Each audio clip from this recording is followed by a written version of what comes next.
Après Kevin Spacey, Will Smith ou encore Amber Heard qu'on a évoqué sur la première partie, on va replonger dans les eaux troubles du show business et on va s'intéresser à 5 autres acteurs qui ont été bannis par Hollywood. Avant de commencer cette vidéo, je vous invite à vous abonner à la chaîne. Je vous invite aussi à activer la petite cloche, c'est super important. Et il est temps pour moi de vous raconter la deuxième partie de l'histoire des acteurs bannis d'Hollywood. Est-ce que vous connaissez Mel Gibson? J'imagine que oui. L'acteur s'est fait connaître grâce à des rôles emblématiques dans des films d'action des années 80, dont notamment les sagas Mad Max et L'Arme Fatale. Si bien que quelques années plus tard, en 1995, il a voulu passer derrière la caméra et a notamment réalisé Braveheart. En un pays d'une beauté intemporelle, William Wallace était un homme de paix. Je veux rester ici avec toi. Et moi avec toi. Mais ils attaquèrent son monde. Le film a été un bon succès, récoltant plus de 200 millions de dollars de bénéfices, mais surtout, c'est Mel Gibson qui a gagné une énorme légitimité auprès d'Hollywood en remportant l'Oscar du meilleur film et du meilleur réalisateur. Pendant 9 ans, il continue de tourner en tant qu'acteur dans des films comme L'Arme Fatale 4, Ce que veulent les femmes ou encore Signe, mais en parallèle, il écrit et réalise son nouveau film, La Passion du Christ. Le film sort au cinéma le 31 mars 2004 et retrace les dernières heures de la vie de Jésus, mais le film va très vite faire l'objet de plusieurs controverses. Déjà, plusieurs historiens ont accusé le film d'être historiquement faux. Bon, le cinéma c'est avant tout la vision d'un réalisateur, donc ça à la rigueur ça peut s'entendre. Mais le problème c'est que le film est accusé d'antisémitisme.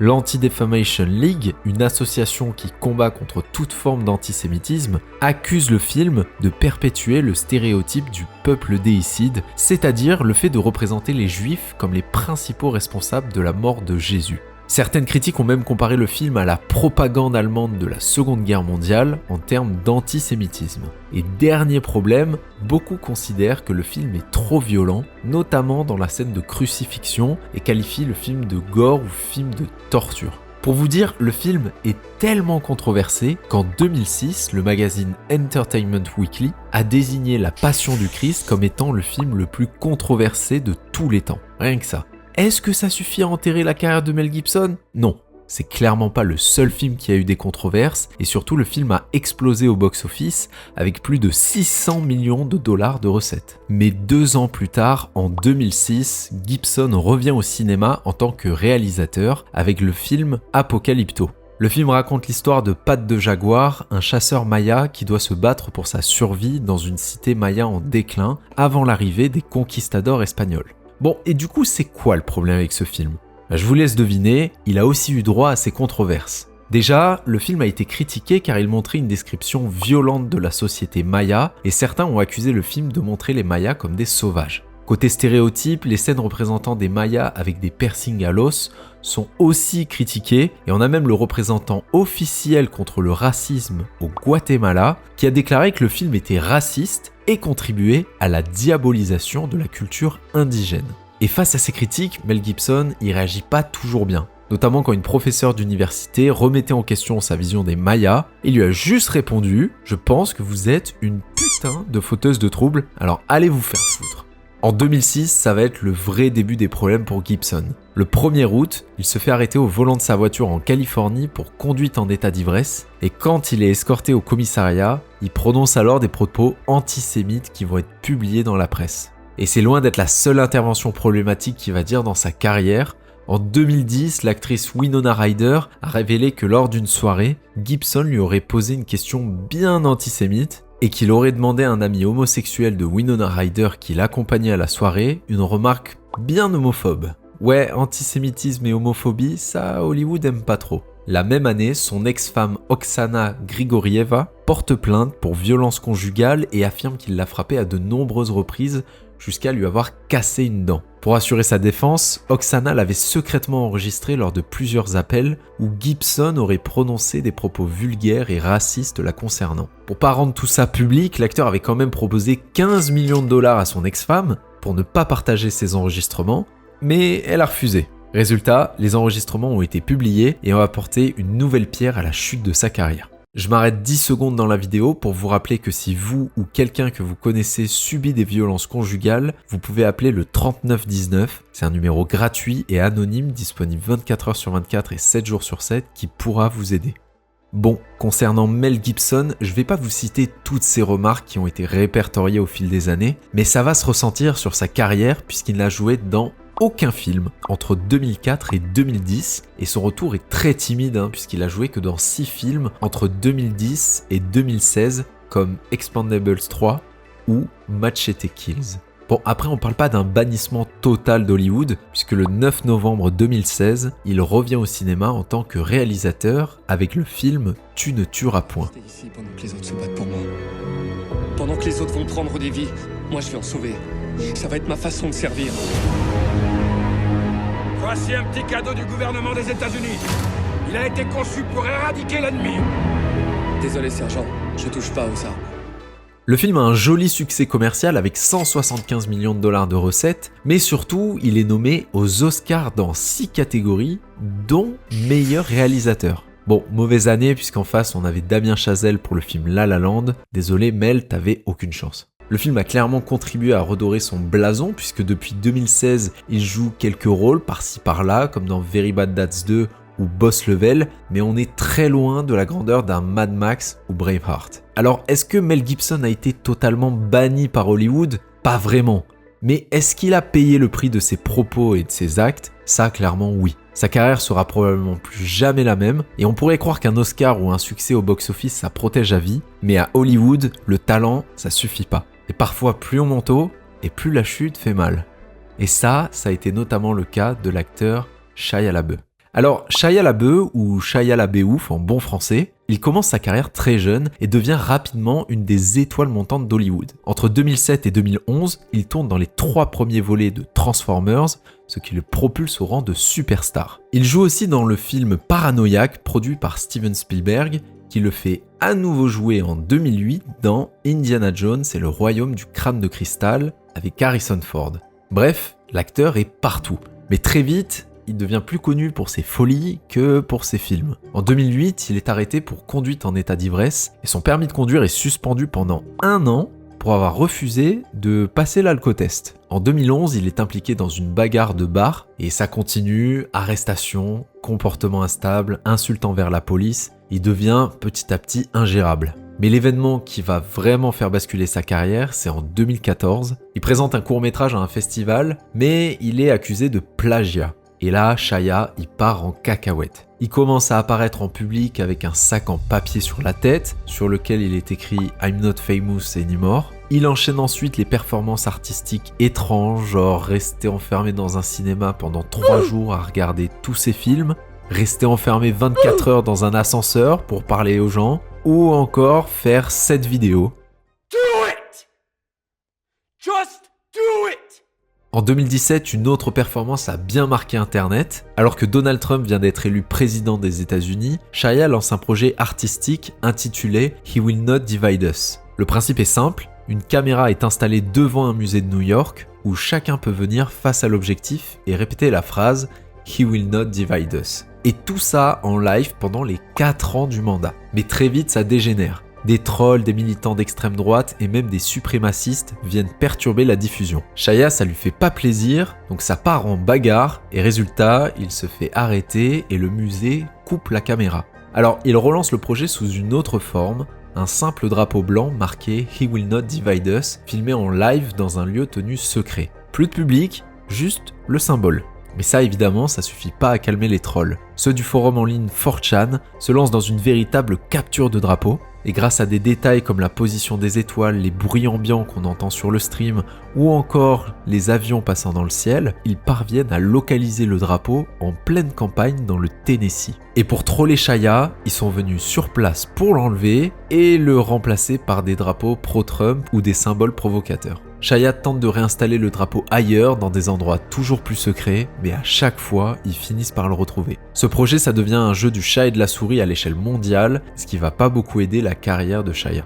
Hollywood commence sérieusement à prendre ses distances, surtout quand en 2020, son ex-femme FKA Twigs porte plainte contre lui pour violences physiques, sexuelles et psychologiques. Elle décrit une relation abusive où il l'aurait menacé, isolé et violenté. La chanteuse Sia, avec qui il avait collaboré dans le clip Elastic Heart, soutient publiquement FKA Twigs et dit avoir été manipulée. Elle traite Shia de menteur pathologique. Depuis ces accusations, les studios se pressent pas trop pour le rappeler. Il tente un retour en 2022 dans un film sur Padre Pio, où il incarne un moine tourmenté, un rôle presque miroir de sa propre vie. D'ailleurs, pour se préparer au rôle, il a même passé plusieurs semaines dans un monastère en immersion totale auprès de véritables moines, et l'expérience l'a tellement transformé qu'il s'est converti au catholicisme. Mais malgré cette tentative de rédemption, le public reste méfiant. Le film passe presque inaperçu, et Shia ne revient dans un film que 2 ans plus tard, dans le très polémique Megalopolis. Depuis, il a joué dans le film Salvable et sera à l'affiche de Henry Johnson qui devrait sortir cette année. Alors, il essaie de revenir, oui, mais on est très très loin des années Transformers. Et justement, en parlant de Transformers, une autre actrice a aussi été bannie par Hollywood, mais pas pour les mêmes raisons. C'est Megan Fox. Megan Fox, elle explose littéralement avec son rôle de Michaela dans Transformers en 2007 où elle est sexualisée à l'extrême. Ce qui devient sa marque de fabrique à Hollywood. Elle devient rapidement un sex symbole mais a du mal à être prise au sérieux comme actrice. En 2009, elle joue dans le 2e opus, mais c'est là que tout dérape. Lors d'une interview, Megan Fox critique ouvertement le réalisateur Michael Bay qu'elle compare à Hitler. Elle dit qu'il est un cauchemar à travailler comme Napoléon. Il veut être comme Hitler sur ses plateaux. Elle l'accuse aussi d'hypersexualiser les actrices et d'avoir un comportement tyrannique. Résultat, elle est virée de Transformers 3. Et pas juste virée, hein. Il paraîtrait que c'est Steven Spielberg lui-même, qui était producteur du film, qui aurait demandé à Michael Bay de la dégager après cette comparaison. Après ça, sa carrière prend un sérieux coup. Les rôles intéressants commencent à se faire rares. Elle tourne dans quelques films pas terribles. Jennifer's Body, qui deviendra culte bien plus tard, mais plus rien de l'ampleur de Transformers. Megan Fox dira plus tard que les gens ont mal interprété ses propos et qu'elle a été blacklistée pour avoir osé dénoncer un comportement toxique avant le mouvement MeToo. D'ailleurs, c'est après ce mouvement qu'elle a commencé à être réhabilitée, certains soulignant qu'elle avait été injustement traitée. Alors, fun fact, elle retrouve le réalisateur Michael Bay sur le tournage des 2 films Ninja Turtle qu'il a produits en 2014 et 2016. Bon, faut croire que leur rancœur est partie après quelques années.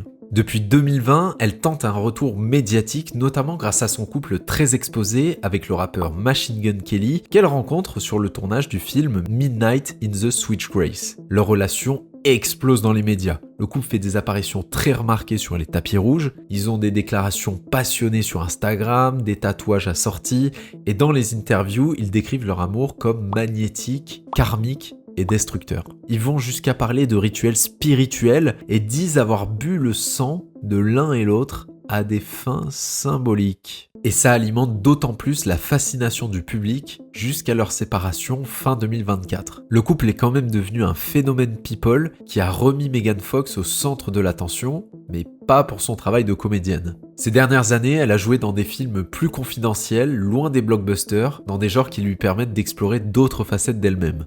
On l'a notamment vu dans Till Death, un thriller psychologique, ou encore dans le film d'action Rogue, où elle joue une mercenaire en Afrique. Son dernier film date de 2024, c'est Subservience, un thriller de science-fiction dans lequel elle joue un robot domestique qui développe une conscience, un rôle à la Ex Machina qui aurait pu lui ouvrir des portes, et encore faut-il que le film ait eu du succès. Et visiblement, ça ne lui a pas encore ouvert de porte puisqu'elle n'a pas joué dans un nouveau film depuis, et aucun projet n'est prévu avec l'actrice. En tout cas, on voit que l'actrice fait des choix de films différents pour se détacher de son ancienne image.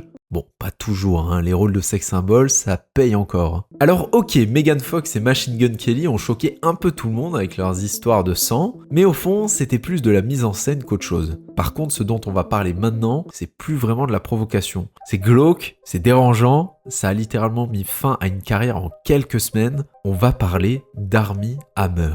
Alors lui, c'est probablement l'un des bannissements les plus rapides et les plus brutaux qu'Hollywood ait connu ces dernières années. Armie Hammer, vous l'avez sûrement vu dans The Social Network, où il interprète les jumeaux Winklevoss. et très vite il devient le mec à suivre. Grand, charismatique, talentueux, belle gueule, parfait pour incarner le genre idéal ou le premier rôle romantique. Il enchaîne ensuite avec des films comme J. Edgar, The Man from U.N.C.L.E. et surtout Call Me By Your Name en 2017, un film salué par la critique dans lequel il incarne un trentenaire tombant amoureux d'un adolescent joué par Timothée Chalamet. À ce moment-là, Armie Hammer, il est en pleine ascension. Tout lui sourit, il est sur toutes les shortlists et certains le voient déjà comme un futur grand. Et là, tout s'effondre.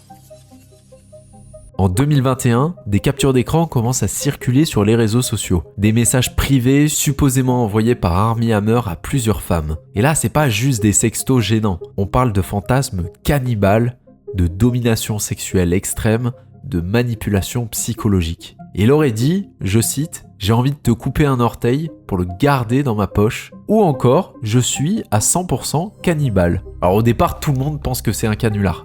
C'est tellement fou, tellement dérangeant que ça semble irréel. Mais très vite, d'autres témoignages apparaissent. Une femme nommée Effie prend la parole publiquement lors d'une conférence de presse. Elle l'accuse de l'avoir violée pendant 4 heures en 2017 avec des détails glaçants. Elle dit qu'il l'a frappée au visage, menacé de la tuer et qu'elle a pensé ne jamais s'en sortir. À partir de là, l'affaire prend une autre dimension. Le LAPD ouvre une enquête pour viol. Hammer nie toutes les accusations. Il parle de pratiques BDSM consenties, mais les témoignages s'accumulent et surtout, certains éléments laissent penser que le consentement était flou, voire inexistant. Plusieurs femmes disent qu'il utilisait son pouvoir, son image et son statut pour manipuler ses partenaires et les pousser dans des relations toxiques, voire dangereuses. Et Hollywood ? Hollywood ça traîne pas. En quelques jours, Armie Hammer est retiré de tous ses projets. Il devait jouer dans Shotgun Wedding avec Jennifer Lopez, il est remplacé. Il devait être sur la tête d'affiche de la série The Offer, sur les coulisses du parrain, ça dégage. Son agence et son manager le lâchent, en gros, blacklist immédiat. Et c'est pas fini, un documentaire sort ensuite sur Discovery+, House of Hammer. On y entend non seulement les victimes, mais aussi des membres de la famille Hammer, notamment sa tante, qui raconte un passé familial marqué par les abus, les secrets, la manipulation et le pouvoir toxique. Ce que le documentaire montre, c'est que le problème ne vient pas seulement d'Armie Hammer, mais d'une dynastie entière qui se croyait intouchable. Et pendant ce temps-là, lui, il disparaît. Plus de tapis rouge, plus de promotion, plus rien. En 2022, des rumeurs circulent, il aurait été vu en train de travailler comme vendeur pour un hôtel de luxe aux îles Caïmans, où il faisait du démarchage touristique pour des appartements de vacances. Ce qui aurait pu être une rumeur devient une réalité, Armie Hammer est au plus bas. Alors depuis ça, il tente quelques prises de parole. Dans une interview en 2023, il dit qu'il a pensé au suicide, qu'il suit une thérapie et qu'il essaie de reconstruire sa vie. Il nie les violences et admet avoir été un connard narcissique, toxique et égocentrique. Il reconnaît aussi que ses fantasmes ont dépassé les limites de certaines femmes qui n'avaient aucune notion des dégâts psychologiques qu'il causait. Mais malgré tout ça, il n'y a aucun vrai retour pour l'instant. Aucun gros studio n'a envie de prendre le risque et même sans condamnation, les accusations ont laissé des traces. Sa carrière est à l'arrêt et déjà presque oubliée. Alors oui, il a bien tenté un petit comeback en tournant 2 films indés à petit budget, mais soyons clairs, on est très très loin du mec qu'on voyait déjà comme le prochain grand acteur d'Hollywood. Alors oui, Armie Hammer, c'est l'exemple d'une chute brutale, mais parfois à Hollywood, certains arrivent à revenir de très très loin. Et quand je dis loin, je parle pas juste d'un bad buzz, je parle d'un acteur qui a connu la prison, la drogue, les rechutes et que plus personne ne voulait engager. Et pourtant, quelques années plus tard, ce même acteur est devenu l'un des acteurs les mieux payés de la planète, l'un des plus puissants, et surtout, c'est devenu une légende du cinéma. Aujourd'hui, on le connaît tous. Certains l'admirent, il a incarné un personnage culte, un héros que vous avez tous vu au cinéma, mais à une époque, ce gars-là était au fond du trou. Bon, vous voyez de qui je parle ? Petit indice, il a sauvé le monde en claquant des doigts. Pour ceux qui l'ont deviné, je parle bien de Robert Downey Jr. Aujourd'hui, Robert Downey Jr., tout le monde le connaît comme Tony Stark, alias Iron Man, icône du MCU, milliardaire fictif, charismatique, drôle, génial. Bref, il a marqué toute une génération. Mais ce que beaucoup de gens savent moins, c'est qu'avant de devenir le visage de Marvel, il était considéré comme terminé par Hollywood. Retour dans les années 90. Robert Downey Jr. est déjà un acteur hyper talentueux. Il a grandi dans le cinéma, son père était réalisateur, il joue depuis qu'il est gamin. Et en 1992, il crève l'écran dans Chaplin, où il incarne Charlie Chaplin avec une précision de dingue. Résultat, nomination aux Oscars. À ce moment-là, tout le monde pense qu'il va exploser. Sauf que derrière, il y a un gros problème de drogue. Et ça va tout ruiner. À partir de 1996, c'est la descente aux enfers. Il se fait arrêter plusieurs fois pour possession de cocaïne, d'héroïne, de crack et même en possession d'armes. Il est en liberté conditionnelle, il fait des allers-retours en prison, en cure de désintox, mais il replonge à chaque fois. Petite anecdote qui résume bien l'état dans lequel il était. Une nuit, alors qu'il était complètement défoncé, il se trompe de maison et au lieu de rentrer chez lui, il entre chez ses voisins par erreur. Il monte à l'étage et s'endort paisiblement dans une chambre d'enfant. Il se réveille le matin comme si de rien n'était, toujours à moitié défoncé, pendant que la famille appelle la police. Résultat, une nouvelle arrestation dans son casier déjà bien chargé. Il réussit quand même à décrocher un rôle dans la série Ally McBeal où il cartonne. Il gagne même un Golden Globe pour sa performance, mais rebelote, arrestation, test de drogue positif, viré de la série. À ce moment-là, plus personne ne veut bosser avec lui. Trop instable, trop risqué, l'acteur est catalogué. Mais contrairement à d'autres, il décide de se battre. Il entame une vraie thérapie, coupe avec ses mauvaises fréquentations et recommence à zéro.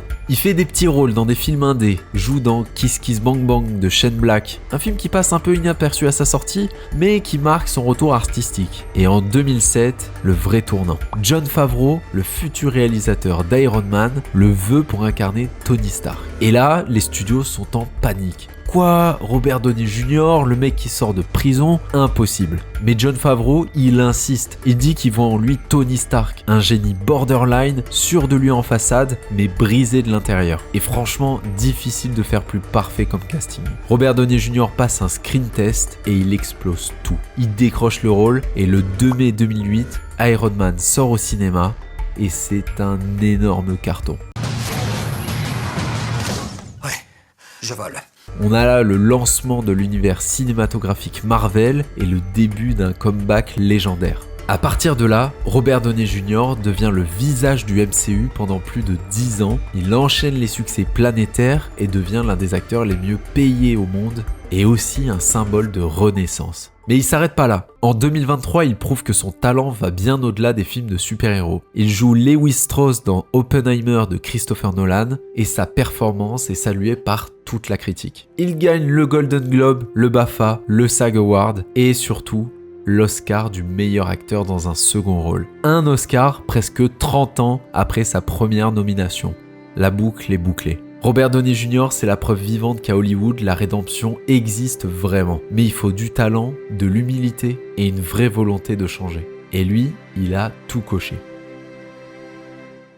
Voilà, 5 acteurs, 5 destins fracassés par Hollywood. Certains ont tout perdu, d'autres ont réussi à revenir, mais dans tous les cas, ça montre à quel point l'industrie peut être impitoyable. Et au final, la vraie question, c'est est-ce qu'on peut vraiment être banni à vie ou est-ce que tout le monde peut avoir une seconde chance ? Dites-moi s'il y a d'autres noms que vous voulez voir dans une prochaine vidéo. Je pense qu'on peut faire une troisième partie facilement, vu le nombre d'acteurs qui se font blacklister à Hollywood.